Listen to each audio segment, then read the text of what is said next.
이름으로 기도드리옵나이다. 아멘. 할렐루야, 반갑습니다.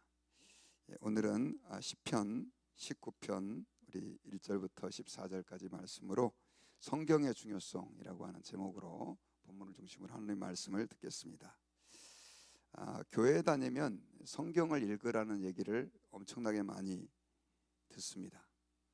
세상 말로 말하면 귀에 못이 박히도록 성경을 가까이 하라 라고 하는 얘기를 듣고요. 또 예배 시간의 대부분은 오늘날은 그래도 좀 찬양을 많이 하지만 예전에는 설교를 듣는 시간에 예배를 거의 다 할애하듯이 설교 시간이 길었습니다. 그리고 저도 신학교육을 꽤 오래 받았는데 신학교 가면 교단에 따라 조금 특색이 있지만 저희 교단은 성경을 벗어나는 설교를 죄악된 설교다 라고까지 간주를 합니다. 목회자가 강대상에서 성경과 관계없는 얘기를 하잖아요. 그거는 아주 하나님을 모욕하는 행위로 생각을 할 정도로 저희가 성경을 중요하게 생각을 하고, 제가 그 박사과정을 공부했던 사우스웨스트는 성경 자체를 말 그대로 설교의 전부다라고 얘기까지 할 정도로 그 텍스트 드리븐 프리치라 그래가지고 말씀 한 구절 한 구절을 가지고 설교해야 되는, 그렇게 성경을 강조하는 학교 중에 하나였습니다. 여러분, 그렇다고 한다면 왜 그렇게 성경을 중요하게 생각을 할까요?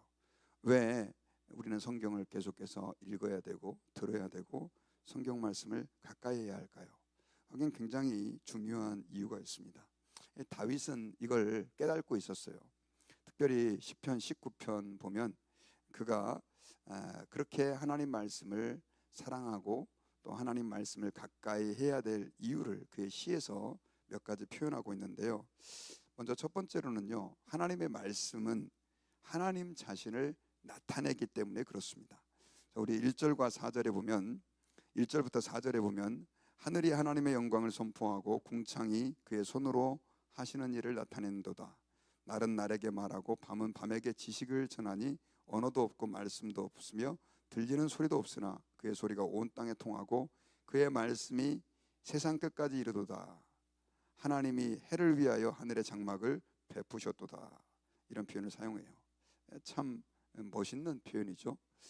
하늘이 하나님의 영광을 선포해요. 하늘이 하나님의 영광을 나타내고 있다는 뜻입니다. 궁창이, 여기서의 하늘과 궁창이라고 하는 개념은 사실 하늘이다라고 하는 개념은 heaven, 그래서 좀 하나님 나라라고 하는 개념에 가깝고요.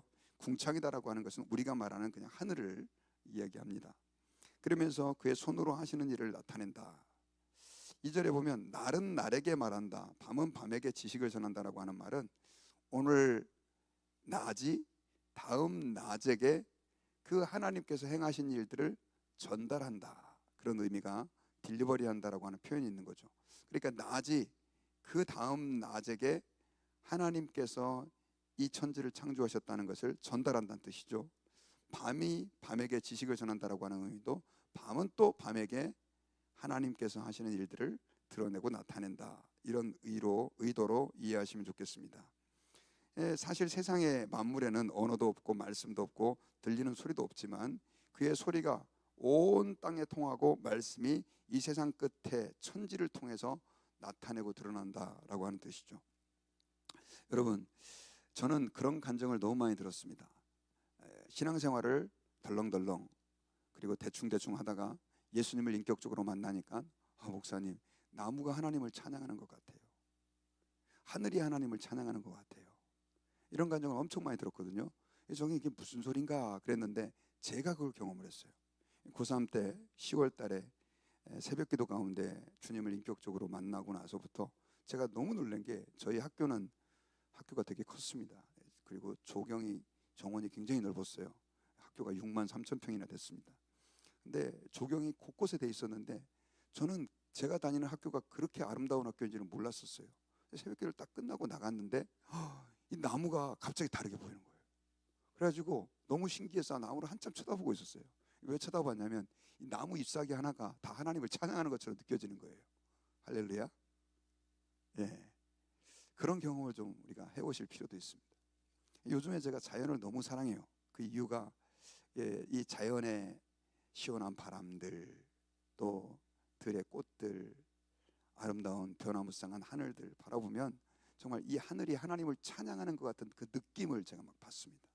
그래서 제가 좋아했던 찬양이 그 박종호 씨가 불렀던 우주의 지휘자요라고 하는 찬양인데, 천둥과 번개가 하나님을 찬양하고 바람 소리가 주님의 이름을 높이고 뭐 이런 찬양이 있거든요. 시편의 말씀 갖고 지은 찬양인데, 이렇게 세상 만물이 하나님을 찬양하고 있어요. 자, 그런데 문제는요, 사람들이 그 하나님을 자연 속에서 볼 수 없게 됐다는 겁니다. 사실 여러분, 화가가 어떤 사람인지를 알려고 하면 우리는 그 화가의 그림을 살펴보면 이 화가가 어떤 생각을 가지고 있는지, 어떤 사상을 가지고 있는지를 알 수가 있습니다. 제가 좋아하는 화가 중에 한 사람이 렘브란트라고 하는 화가인데, 이 사람은 빛을 가지고 자기의 신앙을 고백합니다. 근데 그 그림을 보고 있으면 렘브란트의 그림의 공통점이 이렇게 있어요. 이건 렘브란트 그림 같은데? 그러면서 그 렘브란트를 저는 한 번도 보지 못했지만 그 사람의 그 그림 속에서 묘사되는 장면들을 통해서 이 사람이 어떤 생각과 어떤 신앙을 가지고 있고 어떤 의도로 이렇게 그림을 그렸는가라고 하는 걸 파악할 수 있게 되잖아요. 건축물도 마찬가지죠. 우리 지우 청년 아버님이 건축가여가지고 저하고 되게 친해요.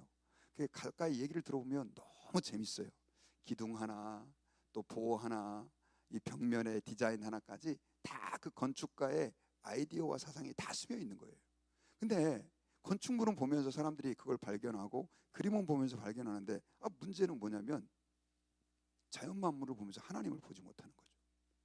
오히려 자연 만물을 열심히 연구했다는 사람들이 내가 보니까 하나님이 안 계시는 것 같다, 이렇게 얘기를 하는 겁니다. 왜 그럴까요? 우리 인간이 하나님의 형상대로 지음을 받았지만 죄에 빠진 이후로부터는요, 우리가 하나님을 알 수 있는 지각이 무너져 버렸어요. 그래서 여러분, 신학에서는 제일 먼저 신학교 들어가면 조직 신학을 배우게 되는데, 그때 첫 번째 배우는 게 뭐냐면 하나님의 계시, 레벨레이션에 대해서 배우는데, 그게 뭐냐면 자연 계시의 한계성을 배우는 거예요. 자연 계시의 한계성이라는 게 뭐냐면 하나님은 이 세상 모든 만물을 통해서 하나님을 너무나 치밀하게 보여주셨다는 거예요. 사실 여러분, 사계절의 이 신비, 나의 눈, 코, 입, 나의 몸, 이 땅에서 존재하는 모든 자연 만물의 규칙들을 보면서 우리는 하나님을 인정하지 않을 수 없는데, 우리 인간이 그게 안 되는 이유가 뭐냐면 죄악으로 우리의 지각이 어두워져 버린 거예요. 보지 못하는 거죠. 그러면 왜 성경이 중요하냐? 그 자연 계시 가지고 우리 인간이 충분히 하나님을 알지 못하니까 하나님이 그 스페셜 레벨레이션, 특별한 계시를 우리에게 주신 거죠. 그래서 구약에는 선지자들을 보내서 계시도 보여주시고 말씀해 주시고 기적도 보여주시고 하면서 하나님을 드러내기도 하고, 또 때로는 신현연이라고 그래서 하나님 자신을 직접 사람들에게 나타내 보여주시기도 하셨어요. 그런데 이거 가지고도 불충분해서 하나님이 이제는 우리에게 때가 되어서 뭘 주셨냐면 이 기록된 말씀을 우리에게 주셨다는 거죠. 그래서 여러분, 성경을 우리가 뭐라고 얘기하냐면 특별 계시요, 최종 계시요, 가장 탁월한 계시다라고 말합니다. 여러분, 계시받았다는 말 가끔씩 쓰는 사람들 있잖아요. 그 계시받았다는 말이 되게 위험합니다. 왜 위험하냐면 성경과 버금가는 계시, 성경보다 나은 계시가 존재할 수 있다라고 하는 가능성을 열어놓기 때문에 그래요. 그래서 제가 우리 성도들한테도 하나님이 주시는 감동을 계시받았다 이런 표현 쓰지 말라고 얘기해요. 왜냐하면 사실 하나님의 참된 계시는 이 성경으로 완성되었고 성경보다 우위에 있는 계시는 없기 때문에 그렇습니다. 자, 우리가 여기서 굉장히 중요한 사실, 다윗이 지금 이 자연 만물을 보면서 하나님께서 하늘이 하나님의 영광을 선포하고, 하나님께서 만드신 그 만물 가운데 하늘이 하나님의 영광을 선포하고 궁창이 그의 손으로 하시는 일을 나타내고, 날은 날에게 하나님의 사랑을 전하고 밤은 밤에게 하나님의 지식을 전하고, 언어도 없고 말씀도 없지만은 그러나 그 소리가 온 땅에 통하고 있다라고 하는 것을 볼 수 있었던 이유는 뭐냐? 하나님께서 그의 마음과 영혼을 열어주셨기 때문에 그 만물 속에 계신 하나님의 영광을 볼 수 있었던 거예요. 제가 왜 성경이 우월하냐라고 얘기했다면, 하지만 이 은혜는 너무나 제한되어 있어요. 너무나 제한되어 있어요. 그래서 하나님께서 우리에게 성경 계시를 주셔서 하나님을 알 수 있는 은혜를 베풀어 주셨다라고 하는 것입니다.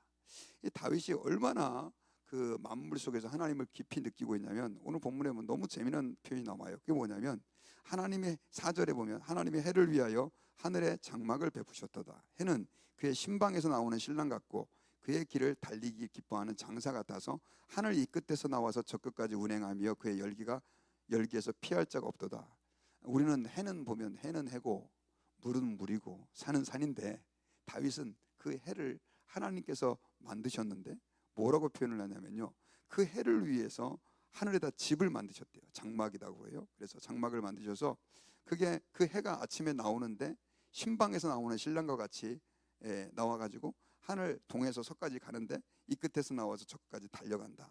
뭐 과학자의 시각으로 보면은 아유 말도 안 되는 소리죠. 지구가 자전해서 그렇게 보이는 겁니다라고 말할 수 있을지 모르겠지만 이 시인이었던 다윗은 그 해를 한 사람의 신랑으로 달리기 하는 운동선수로 표현하면서 하나님께서 그 모든 일을 주관하고 계신다라고 표현하고 있어요. 우리 예수 믿는 사람들이요 조금 이런 감성과 정서도 좀 있었으면 좋겠습니다.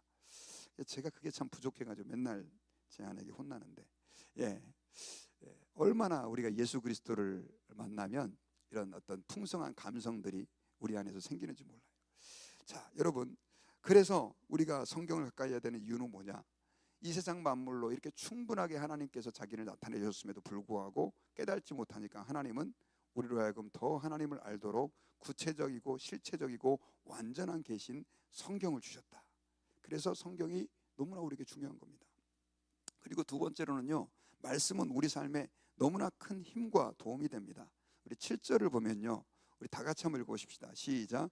여호와의 율법은 완전하여 영혼을 소성시키며 여호와의 증거는 확실하여 우둔한 자를 지혜롭게 하며 8절 여호와의 교훈은 정직하여 마음을 기쁘게 하고 여호와의 계명은 순결하여 눈을 밝게 하시도다.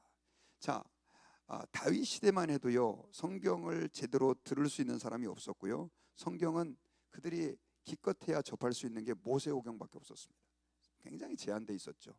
그리고 하나님 말씀이라고 한다면 선지자를 통해서 들려지는 말씀 정도였고요, 우리처럼 이렇게 쉽게 성경을 들고 다니면서 읽을 수 있는 여건도 안 됐습니다. 다윗은 아마 왕이었기 때문에 특별히 그래도 기록된 두루마리 성경을 접할 수 있는 기회라도 있었던 것 같습니다. 하지만 일반인들은 거의 그게 불가능했던 거죠. 우리가 성경을 통해서 누릴 수 있는 특권과 다윗이 하나님 말씀을 통해서 누릴 수 있는 특권을 비교한다면 이거는 비교가 할 수가 없는 거예요. 우리는 다윗보다도 수천 배 많은 은혜를 누리고 있고요, 예수 그리스도를 통해서 완성된 계시를 보고 있는 세대라고 하는 것이죠. 그럼에도 불구하고 다윗이 뭐라고 얘기를 하냐면 하나님의 그 율법은 완전하여, 죄송한데요 우리는 신명기 율법을 완전하다고 생각하지 않습니다. 왜냐하면 구약의 율법은 오실 예수님에 대한 하나의 그림자고 예수 그리스도를 예표하는 내용들로 가득 차 있기 때문에 그런 거예요. 그리고 완성된 계시가 아니었어요. 그럼에도 불구하고 다윗은 뭐라고 얘기를 하냐면 여호와의 율법은 완전하다는 거예요. 그것만 가지고도 영혼을 소성시키고 여호와의 증거는 확실하여 우둔한 자를 지혜롭게 하고 여호와의 교훈은 정직하여 마음을 기쁘게 하고 여호와의 계명은 순결하여 눈을 밝게 하다.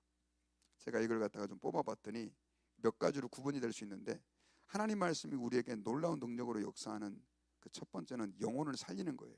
여호와의 율법은 완전하여 영혼을 소성시킨다라고 그랬잖아요. 소성시킨다라고 하는 것은 죽은 걸 살린다라고 하는 뜻이 있습니다. 여러분, 말씀이요 우리의 죽은 영혼을 살리게 하는 줄을 믿으시기 바랍니다.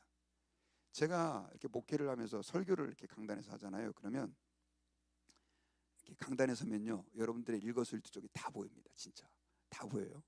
근데 어떤 성도는요 교회에 나와가지고 말씀을 안 들어요. 말씀을 안 들어요. 보면 딴 생각을 하거나 또 졸고 계시거나 한두 번은 졸 수 있는데 올 때마다 예배를 설교를 딱 시작하는 그 순간 이렇게 졸아요. 그건 제 책임 아니죠. 그런 분들의 공통점이 믿음이 안 자랍니다. 그런데 어느 순간 이렇게 딱 설교를 하다가 갑자기 눈빛이 달라졌어요. 막 사모함으로 설교를 들어요. 그러면 아니나 다를까 들어보면 하나님을 만난 거예요. 사모예요. 말씀. 영혼이 살아나는 게 보여요. 그분들은 아마 분명히 집에 가서 성경을 읽는 것도 그냥 어거지로 혹은 뭐 성경을 안 읽는 삶과는 상관없이 그러니까 계속 말씀을 사모하면서 사는 삶을 살 거라고 저는 믿습니다. 여러분, 로마서에 보면은요 믿음은 들음에서 나고, 들음은 로마서 10장이죠. 믿음은 들음에서 나고 들음은 하나님의 말씀으로 말미암는다 그랬어요. 여러분, 우리가 어떻게 믿음이 생깁니까? 하나님이 주시는 거죠. 근데 하나님은 어떻게 우리에게 믿음을 주시느냐면 말씀을 듣는 과정이라고 하는 수단을 사용해서 우리에게 믿음을 주세요. 그러니까 조금 어려워도 계속 말씀을 듣다 보면 어느 순간 성령님께서 그 선포되는 말씀, 읽는 말씀, 공부하는 말씀을 통해 스파크를 일으키시죠. 그래서 우리에게 믿음이 생겨지는 거예요. 그러니까 여러분, 믿음이 없는 사람들 있잖아요. 믿음이 없다고 여러분들 속상해하실 필요 없어요. 내 마음대로 안 됩니다. 그분들에게 어떻게 해야 되느냐? 말씀 들으세요 라고 교회 오도록 해야 됩니다. 교회 오도록 와서 하나님 말씀을 듣도록. 그 말씀 듣다 보면요, 어느 순간 성령님의 역사예요. 이건 우리 인간의 일이 아니에요. 여러분, 목사가 믿음을 일으켜준다? 아닙니다. 여러분, 목사는 하나님 말씀 전할 뿐이에요. 근데 성령님이 그 말씀을 듣는 가운데 그 마음 가운데 믿음을 불러 일으키시는 일들을 한다고 로마서에 기록되어 있죠. 말씀에 그렇게 살리는 기능이 있는 거죠. 이 텍사스가 이렇게 가물어 가지고 비가 안 오면 잔디가 노랗게 말라 죽잖아요. 그러다가 그냥 이 스톰이 와가지고 비가 한번 쫙 뿌리고 나면요, 이게 언제 그랬냐는 듯이 잔디가 확 살아나잖아요. 우리 교회 보십시오. 이게 지금 갈대밭이 됐잖아요. 이게 지난주까지 아무렇지도 않다가 가서 비 한번 오고 나니까 이게 그냥 막 이 잡초들이 그냥 막 튀어나와가지고, 하나님의 말씀이 우리 심령에 뿌려지면 이런 소성함의 역사가 일어나는 것입니다. 여러분, 말세에는요, 많은 사람들이 기갈 속에서 죽어갑니다. 호세아서에 보면 말세에는 내가 기근을 보낼 것인데, 그 기근이 어떤 거냐? 말씀을 듣지 못하는 기갈이요, 목마름이죠. 목마름이다 라고 얘기를 하고 있어요. 여러분, 우리가 우리의 영혼에 있어서의 양식, 내 영혼을 배부르게 하는 건 뭐냐? 살게 하는 건 뭐냐? 밥 먹어야 사는 것처럼 우리가 영혼이 살라고 한다면 하나님 말씀을 살아야 된다라고 오늘 성경에서는 다윗이 고백하고 있어요. 그리고 말씀의 또 한 가지 기능은 우등한 자를 지혜롭게 만들어요. 자, 하나님 말씀을 많이 알지 않습니까? 그럼 지혜가 생깁니다. 저는 배운 게 없는데요, 천만의 말씀입니다. 여러분, 성경을 많이 읽은 사람은요, 그 지혜가 너무나 탁월해요. 에브라함 링컨 아시죠? 미국 사람들이 역사상 가장 존경하는 대통령 중에 한 분입니다. 그분은 초등학교밖에 못 나왔어요. 시골에서 자랐어요. 근데 이 에브라함 링컨이 이런 말을 했어요. 가장 미국에서 위대한 지도자였잖아요. 그리고 그 당시 전쟁까지 해가면서 흑인 노예에게 자유를 주신 분이에요. 제가 가장 존경하는 대통령 가운데 한 분이 에브라함 링컨입니다. 그런데 그분이 이런 말을 했어요. 성경이 나를 만들었다. 우리 어머님이 내게 주신 가장 중요한 유산은 뭐냐? 성경이다. 가난한 분들이셨어요. 여러분, 자녀들에게요, 돈 많이 물려주려고 그러지 마세요. 하나님 말씀을 읽도록 가르쳐 주세요. 제가 지난주에도 목회자를 만났는데, 와가지고 그냥 자기는 할 게 없다는 거예요. 애들 계속해서 성경을 읽고, 어린애들을 신약을 한 5독 6독씩 시켜가지고 무슨 뜻인지 몰라도 자기는 읽게 하겠다는 거예요. 근데 애들이 굉장히 똑똑해지더라는 거죠. 여러분, 무슨 성경에 마술이 있어서가 아니에요. 우리 인간의 지혜라고 하는 것은요, 하나님을 알면서 열리기 시작합니다. 이미 하나님은 우리에게 엄청난 지혜를 주셨어요. 근데 성경 말씀을 많이 알고 성경 말씀을 사랑하고 가까이 하다 보면요, 하나님이 주시는 지혜가 있다는 것입니다. 인류 역사상 가장 똑똑했다고 하는 솔로몬이 바로 하나님으로부터 지혜를 받으니까 그렇게 똑똑한 사람이 됐잖아요. 여러분, 이 세상에 과학 좀 많이 알고 철학 좀 많이 알고 이게 참 지혜가 아니죠. 인간의 참 지혜라고 하는 건 어떤 지혜냐? 하나님을 아는 지혜입니다. 그리고 제가 분명하게 믿는 것은 하나님을 많이 알다 보면 당연히 세상적으로도 지혜로워질 수밖에 없어요. 저는 죄송한데요, 지금 이렇게 목회를 하잖아요. 여러분들은 저를 어떻게 보실지 모르겠지만 가끔씩 저보고 김 목사님 참 똑똑해요 이런 얘기를 하신 분들이 계세요. 저는 죄송합니다, 공부를 포기했던 사람입니다. 정말로 뭐 아주 못한 건 아닌데, 근데 저는 예수님을 인격적으로 만나고 그리고 나서 하나님이 지혜를 주셨다는 걸 어떻게 알게 됐냐면, 별로 공부를 잘 못했던 사람인데 주님을 만나고 나서요, 공부하는 게 너무 재밌어졌어요.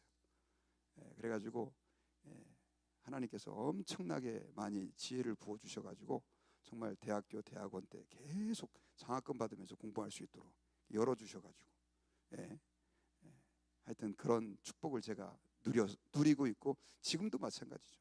제가 설교하는데 하나님이 지혜를 안 주시면 어떻게 설교를 하겠습니까, 여러분? 매일마다 설교를 하잖아요. 일주일에 대여섯 번씩. 하나님이 지혜를 주셔야 되는 거예요.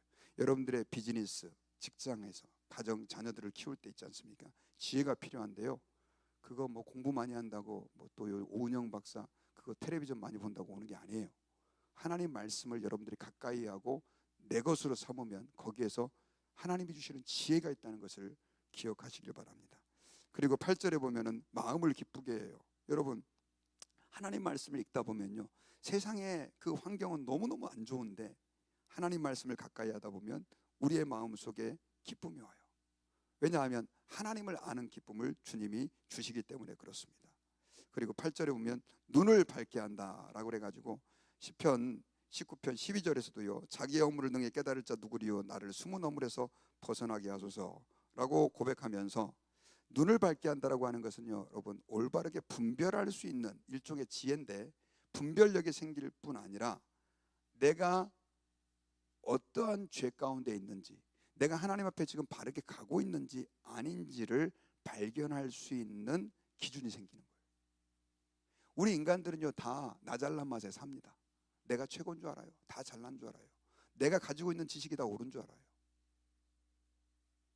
그런데 하나님 말씀을 읽다 보면 내가 지금 잘못된 지식을 가지고 있네. 내가 지금 잘못된 생각을 하고 있네. 내가 지금 잘못된 길로 가고 있네. 목회자인 저 같은 경우는 내가 지금 목회를 잘못하고 있네. 내가 지금 이 길이 바른 길인데 라고 하는 것을 어떻게 듣냐고요. 사실은 지금은요, 여러분 죄송하지만 세상에 너무나 잘못된 가르침들이 많습니다. 지금 유튜브가요, 얼마나 많은 잘못된 정보들을 사람에게 주는지 몰라요. 훌륭한 분들도 계신데 제가 내린 결론은 뭐냐면요, 성도들 스스로는 훌륭한 정보를 찾아낼 수 없다는 것입니다. 챗GPT가 아무리 좋아도요, 그 챗GPT를 통해서 오는 대답이 올바른지 아닌지를 분별할 힘이 없으면 그거 제대로 사용할 수 없습니다, 여러분. 맞잖아요. 답을 가르쳐주는데 틀린 답 주면 어떡할 거냐고요. 분별할 힘이 없는데. 결국 최종적인 판단은 내가 하는 겁니다, 여러분. 근데 그 지혜가 어떻게 오느냐, 그 분별력이 어떻게 오느냐, 말씀에서 오는 거예요. 하나님 말씀을 사랑하십시오. 그리고 말씀을 가까이 하세요. 유튜브를 멀리해야 하나님 말씀을 가까이 할 수 있습니다. 부탁드립니다. 뉴스도 필요한 것만 보세요. 시간이 없으면 요약된 뉴스 해주는 데가 있어요. 유튜버들 그런 얘기들 보지 마시고 여러분, 하나님의 말씀을 가까이 하셔야 돼요. 말씀을 가까이 하다 보면 하나님이 지혜를 주시고요, 말씀을 사랑하다 보면 주님이 우리 눈을 밝게 해주시고 마음을 기쁘게 해주는 은혜가 있는 줄 믿습니다. 하나 더 설교해야 되는데 시간이 많이 가서 다음에 하겠습니다. 오늘 14절까지 해보려 했는데 여기까지만 우리가 말씀을 전하겠습니다. 오늘 하나님의 그 말씀의 중요성, 하나님의 말씀은요, 하나님 자신을 충분하게 나타내 줍니다. 자연이 충분하게 하나님을 나타내 주지 못하니까 하나님께서는 우리에게 계시에 기록된 말씀을 주셔서 하나님을 충분히 나타내 보여주셨습니다. 하나님 말씀을 많이 읽으면요, 그래서 하나님 뭐 들려주세요, 뭐 보여주세요, 이거 안 해도 괜찮아요. 성경으로 충분해요. 그래서 계시는 충분합니다. 하나님 말씀은. 왜 충분하냐? 영혼을 살리기에 충분하고 우둔한 자를 지혜롭게 하고 마음을 기쁘게 하고 눈을 밝게 하는 판단력을 주시기 때문에 그래요. 저와 여러분들이 하나님 말씀을 사랑하시고요, 서로 교제할 때 하나님 말씀을 나누시고요, 우리 자녀들에게 정말 죽을 각오를 하고 말씀을 가르치고, 교회에서 뭐 주일학교 뭐 재밌게 한다더라 다 소용없습니다. 말씀이 그들에게 남아있지 않으면 그 교육은 다 헛된 거예요. 그래서 여러분들이 우리 달라스 드림교회는요, 드림교회 하면 뭐가 딱 생각나야 돼요? 그 교회 말씀. 그래. 목사님도 말씀의 사람이고 장로님도 말씀의 사람이고 권사님도 말씀의 사람이고 그 교회 가면 말씀. 그래서 이상한 사람은 못 오는 거예요. 왜냐하면 이 교회는 말씀으로 충만한 교회니까. 그런 은혜가 저와 여러분들에게 있기를 주의 이름으로 축원합니다. 기도하겠습니다. 하나님, 우리에게